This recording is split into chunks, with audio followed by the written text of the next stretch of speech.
Ha? May pera ka ba dyan? Bakit? Hindi ko lang sana ng gatas at pampers. Eh, magkano ba ang kailangan mo? 1,000. 1,000? Eh, 500 lang ang pera ko dito. 500 lang ba? Kasya ba sa panggatas at pampers yung? Wala lang akong pera at 500 lang. No, sige, pwede na yan. 500. Okay na yan. Ayan. Di 500 to ha. Di may utang pa sa akin 500. Ha? Eh di 500 lang to yun. Eh, bakit ako pa magkakautang sa'yo Eh di ng ba 500? 1,000 yung hinihiram ko sa'yo? Oo. Eh di 500 lang binigay mo. Di may utang pa sa akin 500. Eh, bakit ako ba yung magkakautang sa'yo ng 500? Eh, ikaw nga yung nanghiram sa akin ng 1,000.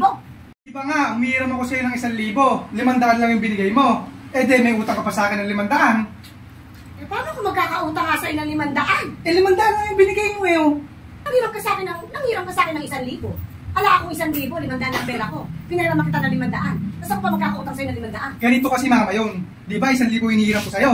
Oh. Binigay mo sa akin 500. Oh. Eh di sa mga tuwid, may utang ka pa sa akin 500. Sige na, salamat dito sa pampampers at gatas. No. Bakit na naman? Eh, bakit ako ba yung magkakautang sa'yo ng 500? Ikaw na yung nanghiram sa akin ng 1,000. Oh, eh di, ito yung 500. Oh. Oh, kada yung utang mo sa akin 500. No. Oh, eh, bayad na ako sa'yo. Oh, let's go.